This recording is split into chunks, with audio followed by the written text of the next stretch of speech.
আমাদের সিঙ্গাপুর ট্যুরের শেষ দিনে আজকে আমরা ঘুরে দেখব বেশ কয়েকটি শপিং প্লেসেস এবং কম্পেয়ার করে দেখব ট্যুরিস্টদের জন্য আসলে বেস্ট শপিং প্লেস কোনটা।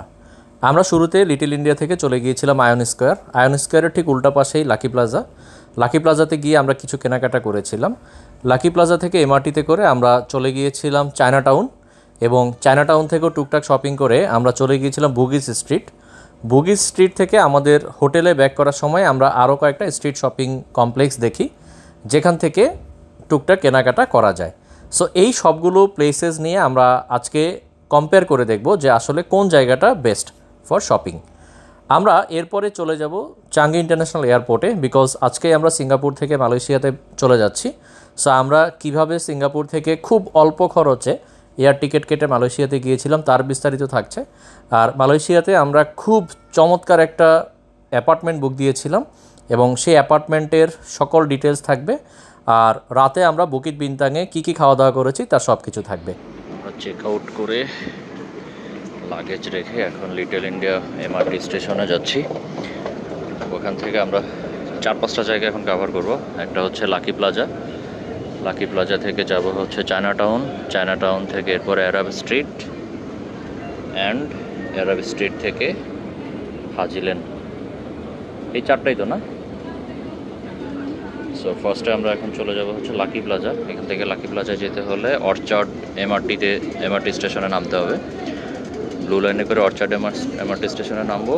এরপরে ওখান থেকে আরেকটা রেড লাইনে করে এমআরটি একটা চেঞ্জ করে রেড লাইনে করে যেতে হবে আর কি। আর হোটেল থেকে চেক আউট করে ফেললাম, কোনো ঝামেলা হয়নি। একটু ভয়ে ছিলাম যেহেতু ওরা খুবই সেন্সিটিভ সব কিছু নিয়ে। সো আর ওখানে লাগেজ রাখা জায়গা আছে, সো আমরা লাগেজ রেখে বের হয়ে আসছি।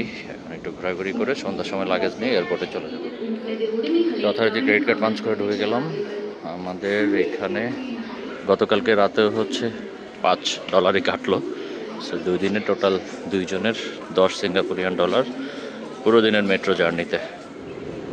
ব্লু লাইনে করে নিউটন এমআরটি স্টেশনে নামলাম। এখান থেকে এখন রেড লাইনে করে অর্চার্ড রোড এমআরটি স্টেশনে যেতে হবে, ওখান থেকে লাকি প্লাজা। এমআরটি থেকে নেমে আমরা চলে আসছি একটা শপিং মলের ভিতরে, আচ্ছা আয়ন অর্চার্ড। এটা সিঙ্গাপুর চাঙ্গি লেন্স আয়ন স্কোয়ার থেকে আন্ডারপাস দিয়ে হচ্ছে এখন লাকি প্লাজায় চলে আসলাম। এখানে রাস্তা উপর দিয়ে পার হওয়া যায় না, আন্ডারপাস দিয়ে পার হতে হবে। তাই যে লাকি প্লাজা।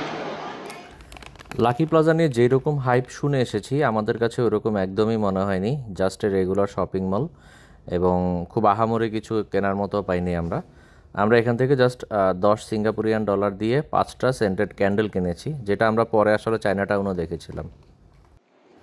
লাকি প্লাজা থেকে টুকটাক কেনাকাটা করে আমরা আবার মেট্রোতে করে চলে আসলাম চায়না টাউন। চায়না টাউনে অনেকগুলো স্ট্রিট শপ আছে, স্ট্রিট ফুডের দোকান আছে, থেকে স্ট্রিট ফুড ট্রাই করতে পারেন। বেশ সুন্দর করে সাজানো না? সবচেয়ে অপরিষ্কার এরিয়া মনে হয় লিটল ইন্ডিয়া। কোনটা পার হয়ে আসবে? কোনটা? হ্যাঁ ওটা তো লিটল ইন্ডিয়ার পার্টি, মোস্তফা সেন্টার না, এগুলা সব লিটল ইন্ডিয়ার পার্ট। জুস খাবা? জুস খাবা কিছু? অনেকগুলো গিফট শপ আছে, এখান থেকে গিফট শপ সুভেনির পারচেস করতে পারেন একদম এমআরটির কাছে। ট্রাভেলারদের জন্য একদম আদর্শ শপিংয়ের জায়গা মনে হয়েছে চায়না টাউন। এখানে প্রচুর ইউনিক দোকান আছে, সুভেনির শপ আছে। এখান থেকে অনেক চমৎকার কালেকশন দেখলাম আমরা। আমাদের কাছে পুরো সিঙ্গাপুরে যদি এরকম স্ট্রিট শপ টাইপের দোকানের কালেকশন মনে হয়, China town is the best place মনে হয়েছে। আমরা এখান থেকে বেশ কিছু সুভেনির কিনেছি। ফ্রিজ ম্যাগনেট কিনেছিলাম, যেগুলোর প্রাইস ছিল $1 বা যেগুলো আরেকটু ভালো মানে সেগুলো হচ্ছে $2 কিংবা $3 ছিল। বাট ওভারঅল আমাদের কাছে মনে হয়েছে লিটল ইন্ডিয়া কিংবা এর আগে আমরা লাকি প্লাজায় গিয়েছিলাম, ইভেন মুস্তাফা সেন্টার, এগুলো অনেক হাইপড, এবং আমরা আসার আগে যে ভিডিওগুলো দেখেছিলাম সবাই ওই জায়গাগুলোর নাম বলছিল। বাট আমাদের কাছে মনে হয়েছে China town is the best one. আমরা এখন চায়নাটাউন থেকে চলে যাচ্ছি, এখন যাব হচ্ছে হাজি লেন। চায়নাটাউনটাতে মনে হচ্ছে এখন এসে যে আরও আগে আসা দরকার ছিল, বিকজ এখানে অনেক অপশনস আছে এবং অনেক সস্তা। আমরা মোস্তফা সেন্টারে যেই কোয়ালিটির ফ্রিজ ম্যাগনেট দেখেছিলাম, দামও বেশি, কোয়ালিটিও খারাপ। আর এখানে হচ্ছে better quality with lower price. So এটাতে চলে আসবেন। আর লিটল ইন্ডিয়াতে হুদাই আমার কাছে বিরক্ত লাগছে, অপরিষ্কার, প্লাস হচ্ছে ওরকম আহামরি কিছু নেই। সো যদি সিঙ্গাপুরে শপিং করতে চান সস্তার মধ্যে, তাহলে অবশ্যই চায়নাটাউনে চলে আসবেন। এবং চায়নাটাউন দিনের এবং রাতের দুইটাই এক্সপ্লোর করার চেষ্টা করা উচিত, তাহলে হচ্ছে দুই ধরনের ভিউই পাওয়া যাবে। রাত্রে চমৎকার লাইটিং করা থাকে, সো খুবই ভালো লাগে দেখতে। আমরা যদিও হাজি লেন যাওয়ার প্ল্যান ছিল, বাট ওদিকে আর যাইনি। আমরা চলে এসেছি বুগিস স্ট্রিটে। এটা একটা স্ট্রিট মার্কেট, এখানেও অনেক ধরনের জিনিসপত্র আছে, বাট সত্যি কথা বলতে কম্পেয়ার টু চায়নাটাউন এইটাও কিছু না। মানে আমাদের কাছে এখানে এসব প্রাইস বেশি মনে হয়েছে। আর প্রচুর মানুষ, সো জানি না, মানুষ অনেক কেনাকাটা করতেছে, বাট আমরা কয়েকটা জিনিস কম্পেয়ার করে দেখলাম। কোয়ালিটি কিংবা কালেকশন ভ্যারাইটি যদি চিন্তা করি, আমাদের কাছে বুগিস স্ট্রিটও অতটা অ্যাট্রাকটিভ মনে হয়নি for shopping. So Chinatown is the best place মনে হয়েছে। সো আমাদের কাছে যেটা সাজেশন থাকবে সেটা হচ্ছে যে এই এদিক সেদিক ঘোরাফেরা না করে চায়নাটাউনে বেশি টাইম স্পেন্ড করা উচিত। ওইখানে অনেক ধরনের ইউনিক কালেকশন আছে এবং প্রাইসও অনেক কম। আমরা সেম জিনিস বুগিস স্ট্রিটেও দেখলাম যে বেশ দাম, যেটা চায়নাটাউনে আমরা এর চেয়ে ভালো ভালো জিনিস অনেক কম প্রাইসে দেখেছিলাম।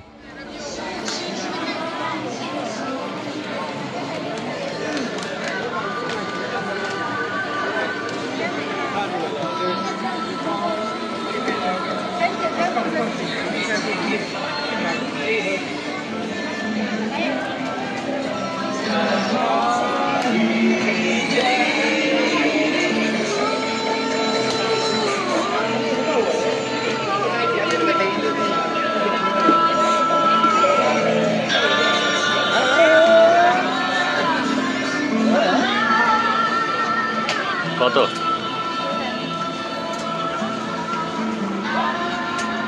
বুগিস স্ট্রিট থেকে ম্যাপে দেখলাম যে এখান থেকে হেঁটেই আমাদের হোটেল পর্যন্ত চলে যাওয়া যাবে এখানে, এবং হেঁটে যাওয়ার পথে দুই পাশে অনেকগুলো শপ আছে। সো আমরা চিন্তা করলাম যে এখান থেকে এমআরটিতেও যাওয়া যায়, বুগিস স্ট্রিট থেকে জাস্ট একটা স্টেশন পরেই হচ্ছে লিটল ইন্ডিয়া স্টেশন। বাট আমরা যেটা প্ল্যান করলাম যে যেহেতু হেঁটেই যাওয়া যাবে, বেশিক্ষণ দেখাচ্ছে না, আমাদের হাতে সময়ও আছে, সো আমরা হেঁটেই যাচ্ছি আর আশেপাশের দোকানগুলো দেখতে দেখতে যাচ্ছি।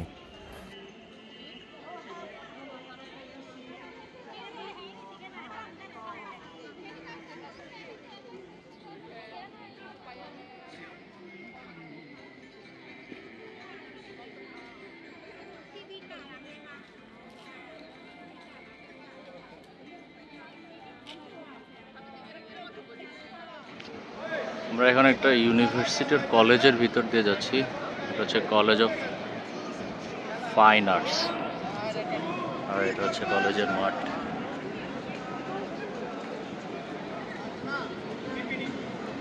সবাই যে যার মতো এনজয় করতেছে, বাট আমাদের প্রতিবেশী দেশের কিছু লোকজন এসে এখানে হুদাই চিল্লাচিল্লি করতেছে। প্রত্যেকটা জায়গায় এই জিনিসটা খুব বিরক্তিকর।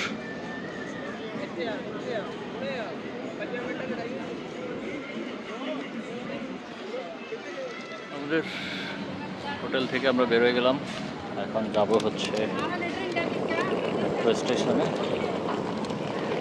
এয়ারপোর্ট চলে যাব। আমাদের সিঙ্গাপুর জার্নি এখানেই শেষ। এখন মনে হচ্ছে যে আরেকটা দিন বেশি থেকে গেলেই পারতাম, বিকজ চায়নাটাউনে গিয়ে মন খারাপ হয়েছে, এখানে আমরা খুব বেশি টাইম দিতে পারিনি। বাট আমাদের যে কয়টা এরকম মল বা শপিংয়ের জায়গায় ঘুরে দেখেছি, চায়নাটাউন ভাইব্রেন্ট মনে হয়েছে এবং prices are very much lower than other places. সব কিছু মিলিয়ে মনে হয়েছে যে আরেকদিন থাকলে হয়তো আমরা আরেকটু দেখতে পারতাম। যাই হোক, কি আর করার, এখন মালয়েশিয়াতে চলে যেতে হবে। আমাদের ফ্লাইট হচ্ছে রাত 9টায়। আমরা এখন এয়ারপোর্টের দিকে যাচ্ছি। এমআরটিতে করে আমরা এখান থেকে চলে যাব বুগিস। বুগিস থেকে গ্রিন লাইনে করে গ্রিন লাইন এমআরটিতে করে চলে যাব হচ্ছে তানামেরা, ওইখান থেকে আরেকটা এমআরটিতে করে যেতে হবে চাঙ্গি international airport. So little India থেকে 2বার এমআরটি চেঞ্জ করতে হয়। অবশেষে চাঙ্গি এয়ারপোর্টে চলে আসলাম। এখন হচ্ছে আমরা টার্মিনাল 3-তে এসে থামলো এমআরটি। ওখান থেকে এখন আমাদের স্কাই ট্রেন নিয়ে টার্মিনাল 1-এ যেতে হবে। আমাদের চেক ইন কাউন্টার হচ্ছে টার্মিনাল 1-এ। সো এখানে বেশ কিছু স্টেপ আছে। এদের হচ্ছে ফার্স্ট চেক ইন আছে। সো ফার্স্ট চেক ইনে কোনো ধরনের লোকজন ছাড়াই নিজের চেক ইন নিজে করে ফেলতে পারবেন। লাগেজ ড্রপও নিজে করা যায়। বাট কিছু কিছু পাসপোর্ট, লাইক আমাদের পাসপোর্ট যেহেতু অত স্ট্রং না, সো আমাদের হচ্ছে বোর্ডিং পাসটা ওদের ভ্যালিডেশন বা স্ট্যাম্প ছাড়া ভ্যালিড হয় না। সো আমাদেরকে আবার ডকুমেন্ট চেক নামে একটা কাউন্টার আছে পাশেই, ওইখানে এসে হচ্ছে ডকুমেন্ট চেক করতে হয়েছে। সো কিছু পাসপোর্ট লাইক আমাদের যেটা বাংলাদেশি পাসপোর্ট যেহেতু অতটা স্ট্রং না, সো আমাদেরকে আমাদের বোর্ডিং পাস প্রিন্ট হয়ে যখন আসে তখন ওখানেই লেখা ছিল যে, আচ্ছা তার আগে একটু বলে নিই যে বোর্ডিং পাস প্রিন্ট করতে কী কী লাগবে। আপনার ওখানে হচ্ছে জাস্ট পাসপোর্টটা স্ক্যান করবেন আর কিছু ডিটেলস দিতে হয়, অ্যাকনোলেজমেন্ট দিতে হয় যে আপনি কোনো অবৈধ পণ্য ক্যারি করছেন না। ওটা দেওয়ার পরে তখন হচ্ছে যে আপনার বোর্ডিং পাসটা প্রিন্ট হবে। বাট ওখানে লেখা আছে যে not valid without stamp. So boarding pass print করার পরে আমরা ডকুমেন্টস চেকে গেলাম। ওখান থেকে আমাদেরকে একটা সিল দিয়ে দিল। এরপরে ইমিগ্রেশনে কিছুই না, এসে জাস্ট ছবি তুললো, শেষ। মানে 10 সেকেন্ডে ইমিগ্রেশন শেষ। সো এটা একটা ভালো জিনিস ছিল। যা খুব তাড়াতাড়ি চেক ইন করে আমরা এখন লাউঞ্জের দিকে যাচ্ছি। এখানে আমার লাউঞ্জ কিতে 3টা লাউঞ্জ আছে, মারহাবা, এসএটিএস প্রিমিয়াম লাউঞ্জ, আর একটা হচ্ছে প্লাজা প্রিমিয়াম লাউঞ্জ। এসএটিএসের আগের বার গিয়েছিলাম মোটামুটি, এখন প্লাজা প্রিমিয়ামে যাই, দেখি কি অবস্থা। প্লাজা প্রিমিয়াম লাউঞ্জটা অত ভালো লাগেনি, বিকজ এখানে হচ্ছে আলা কার্টে মেনু, সো অর্ডার করে নিতে হয়, যেটা টাইম কনজিউমিং, বুফে না। আমাদের কাছে এসএটিএস আগেরবার গিয়েছিলাম, ওটাই বেটার মনে হয়েছিল।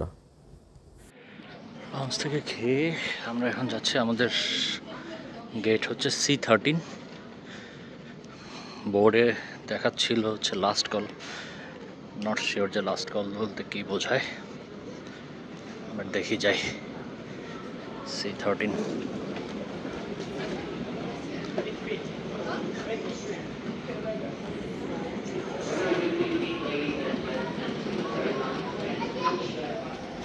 আমরা বোর্ডিং করে ফেলতেছি, সবার শেষে আসছি। আমরা আমাদের ফ্লাইটটি কেটেছি স্কুটে। সো সিঙ্গাপুর থেকে মালয়েশিয়া যেতে আমাদের লাগেজ সহ এখানে মাত্র 12,000 টাকা খরচ হয়েছিল দুজনের। এর আগে কখনো স্কুটে যাওয়া হয়নি। স্কুটের খুব কিউট একটা ব্যাপার আছে, স্কুটে লেখা থাকে যে little sister of Singapore airlines. So এটা সিঙ্গাপুর এয়ারলাইন্সেরই একটা সিস্টার কনসার্ন, বাট ওরা খুব অ্যাডোরেবল ওয়েতে জিনিসটাকে প্রেজেন্ট করে। আর স্কুটের সার্ভিসও আমাদের কাছে বেশ ভালোই লেগেছে। আর প্রাইস তো বললামই, আমাদের মাত্র 12,000 টাকা খরচ হয়েছিল।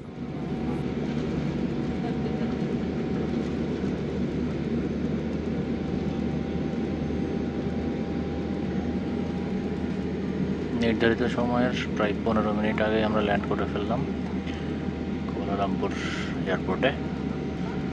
বাইরে মনে হচ্ছে বৃষ্টি হচ্ছে, দেখা যাক, ইমিগ্রেশন পার হইতে হবে। বৃষ্টি হচ্ছে ঘুরে ঘুরে। আমরা চলে আসছি কুয়ালালামপুর ইন্টারন্যাশনাল এয়ারপোর্টে। এখন ইমিগ্রেশনের দিকে এগিয়ে যাচ্ছি, প্লাস হচ্ছে লাগেজ নিতে হবে। কি ওয়াশরুমে যাবো?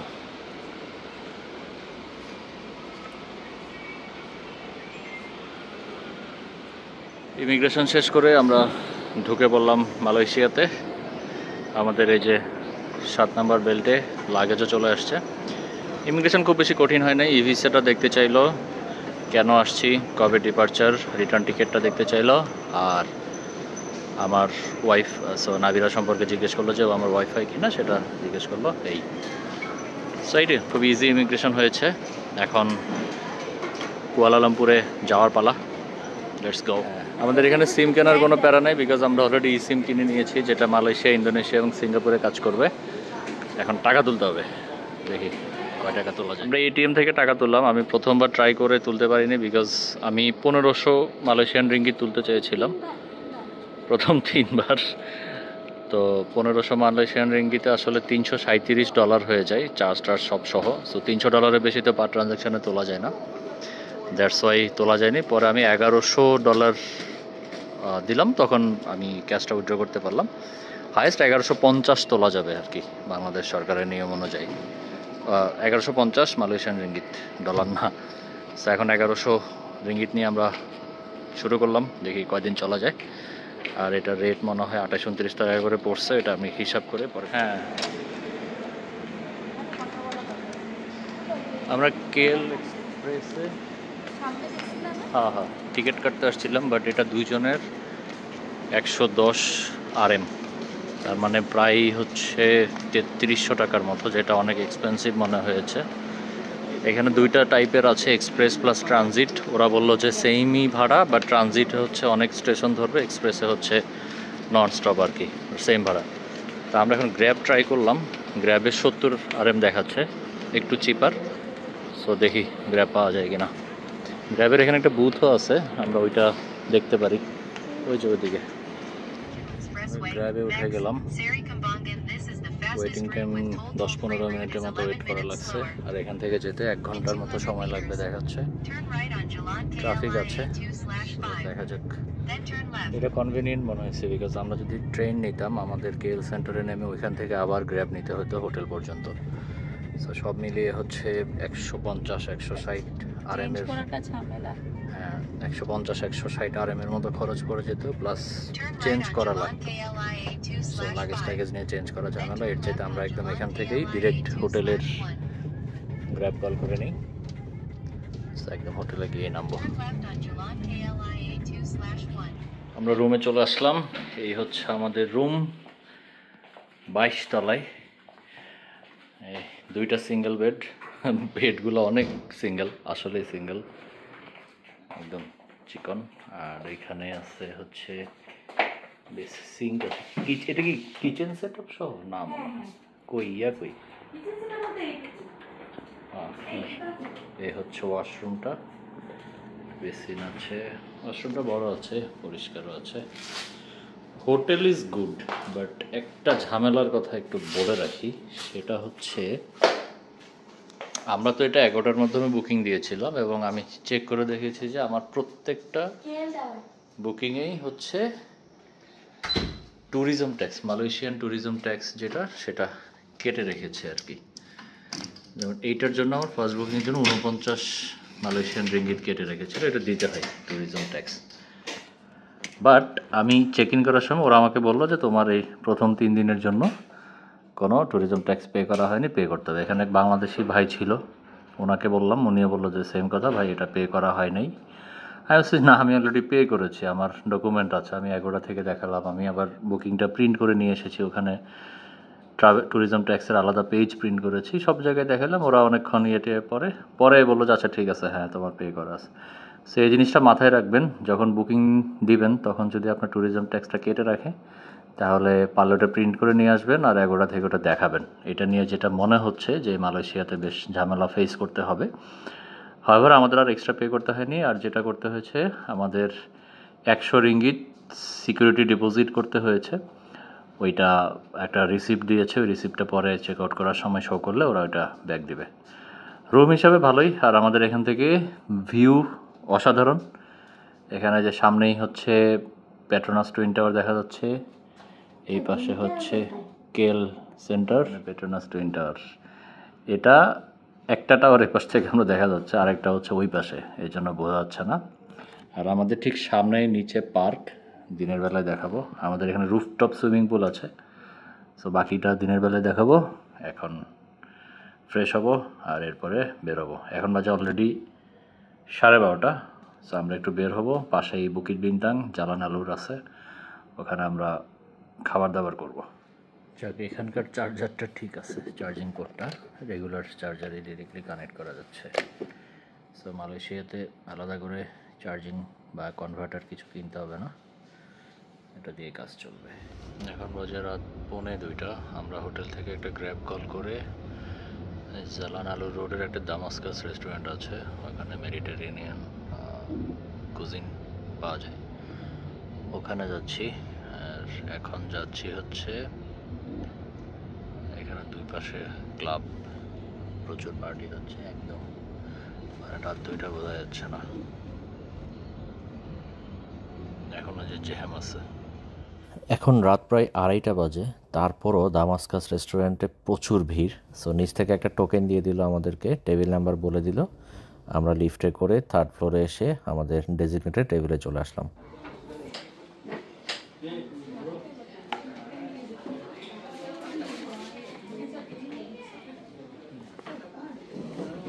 খুবই ফেমাস একটা restaurant, prices are also reasonable.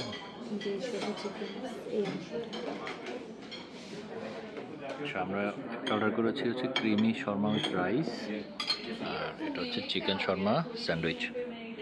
So Sharma জিনিসটা আসলে ওরা মিটটাকেই শর্মা বলে, সো এটাকে ওরা শর্মা বলে উইথ রাইস। আর এটা যেহেতু রুটি দিয়ে পেঁচানো, এটা আসলে শর্মা চিকেন স্যান্ডউইচ। সো দুজনের জন্য ভালোই কোয়ান্টিটি, লেটস ট্রাই। আর প্রাইস যদি বলি, এটার প্রাইস কত পড়ছে? এটার প্রাইস 28 সামথিং, 28। আচ্ছা আচ্ছা, বিলের আচ্ছা, টোটাল কত বিল আসছে একটু পরে বলে দিব। So let's start. খাবারের টোটাল বিল আসলে হচ্ছে 56 রিঙ্গিতের মতো, 1800 টাকার মতো।